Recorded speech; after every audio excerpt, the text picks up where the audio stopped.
अस्सलामुअलैकुम to all my friends. कैसे हैं आप? सब ठीक ठाक हैं। आज की वीडियो का टॉपिक जो है MGT 503 यानी कि प्रिंसिपल्स ऑफ मैनेजमेंट का हमने पढ़ना है लेसन नंबर 31, ठीक है, जिसका नाम है span of command, generalisation as decentralise centralisation as decentralisation and line as staff authority. तो हम जाएंगे अपनी फाइल पे और यहाँ से हम जो है आसान अल्फाज में इसका कॉन्सेप्ट समझेंगे कि इसमें क्या जो है कॉन्सेप्ट दिया जा रहा है, ठीक है। फर्स्ट यहाँ पे हमारे पास वर्टिकल कोऑर्डिनेशन क्या होती है।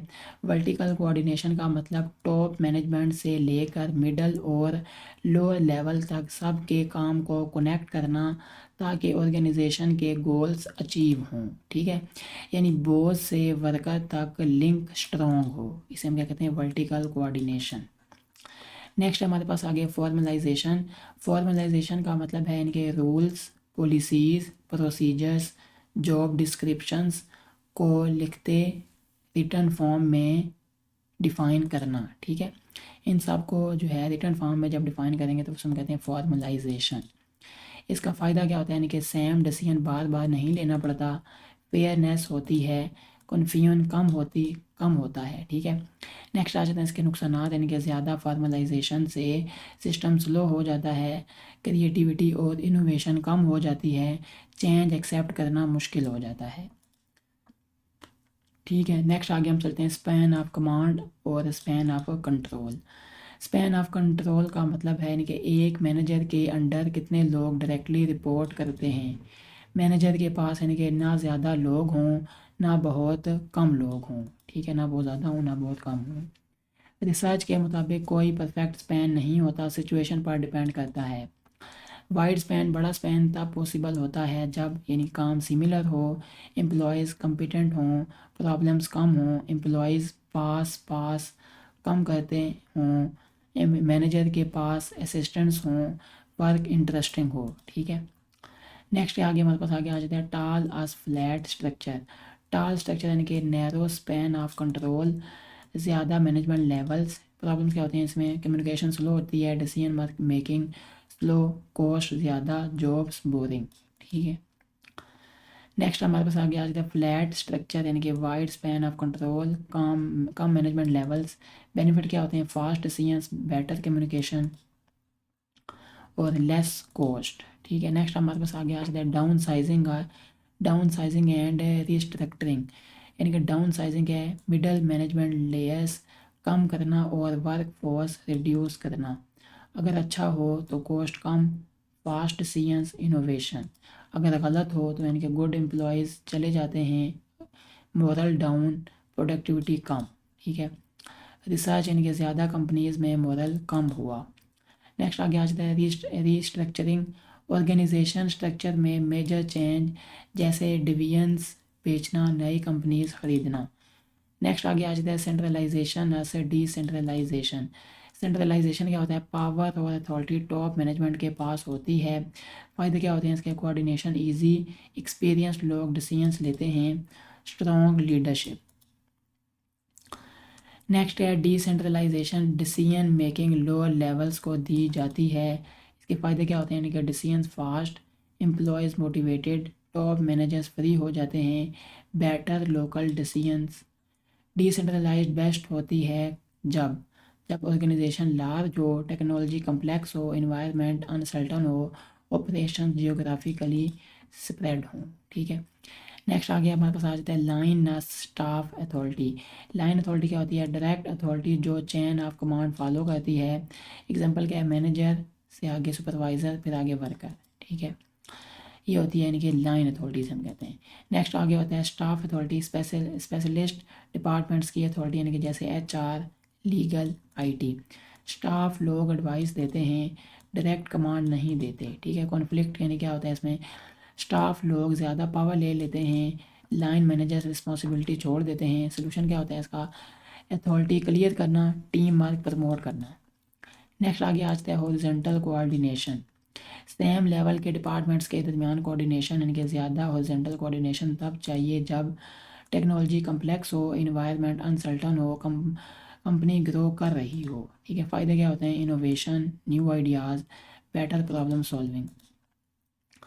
नेक्स्ट आगे आ जाता है मैनेजरियल इंटीग्रेटर्स, यानी कि मैनेजरियल इंटीग्रेटर वो मैनेजर होता है जो डिफरेंट डिपार्टमेंट्स के काम को कोऑर्डिनेट करता है। इसकी टाइप्स क्या होती हैं? Project manager, product manager, product manager, brand manager. ये इसकी 3 जो है क्या होती हैं? टाइप्स होती हैं। नेक्स्ट क्या? नोट, इनके पास लाइन अथॉरिटी नहीं होती। ठीक है, यानी जो ये वाला है मैनेजरियल इंटीग्रेटर, इनके पास लाइन अथॉरिटी नहीं होती। और एक और क्या था? कोऑपरेशन से काम होता है। ठीक है, यानी कोऑपरेशन से काम होता है। नेक्स्ट आगे हम चलते हैं इनके एमसीक्यूज पे, कॉन्सेप्चुअल एमसीक्यूज पे। फर्स्ट है व्हाट इज वर्टिकल कोऑर्डिनेशन, यानी कि linking activities of top, middle and lower levels of achieve organisational goals.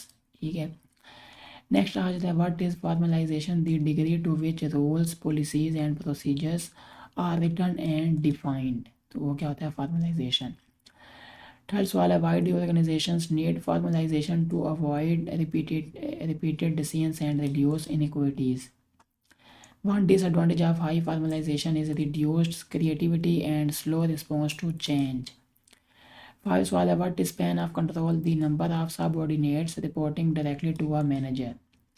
Six सवाल है is there a universally correct span of control? No, it depends on the situation. Seven सवाल है when is a wide span of control appropriate? When work is similar and employees are competent. 8 सवाल है what determines the number of hierarchical levels, span of management. 9 सवाल है what is a tall structure, an organization with narrow spans of control and many levels. What is a flat structure, an organization with wide span of control and fewer levels. One disadvantage of a tall structure is slow communication and decision making. 12 सवाल है what is downsizing, reducing middle management layers and workforce size. One benefit of well planned downsizing is reduce costs and faster decision making. ठीक है, next क्या हमारे पास? One risk of poorly managed downsizing is loss of valuable employees. What is restructuring? इनके major changes in organisational structure. 16 सवाल है what is centralization, retention of decision making authority at top levels. What is decentralization, delegation of authority to lower levels. One advantage of centralization is better coordination. ठीक है, 19 सवाल है one advantage of decentralization is faster decision making. 20 सवाल है when should organizations decentralize?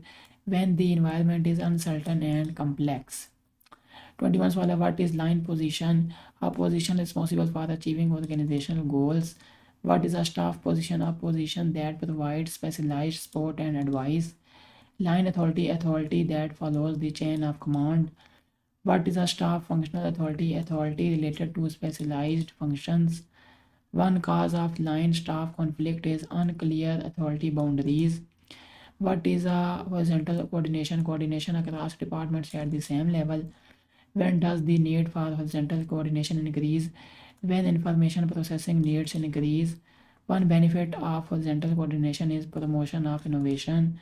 Who is a managerial integrator? A manager responsible for coordinating work across departments.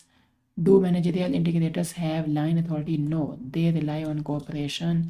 Name 3 types of managerial integrators: project manager, product manager and brand manager. तो यहाँ तक हमारे पास जो है lecture number 31 था। उम्मीद है ये वीडियो आपको अच्छी लगी होगी। अगर अच्छी लगी हो तो लाजमी वीडियो को लाइक भी करें, चैनल पर नहीं हो तो लाजमी सब्सक्राइब कर दें। अगर कोई भी क्वेरी है तो लाजमी कमेंट करके पूछ लें। इंशाल्लाह नेक्स्ट वीडियो में आपसे मिलेंगे हम। अस्सलाम वालेकुम रहमतुल्लाहि व बरकातुहू।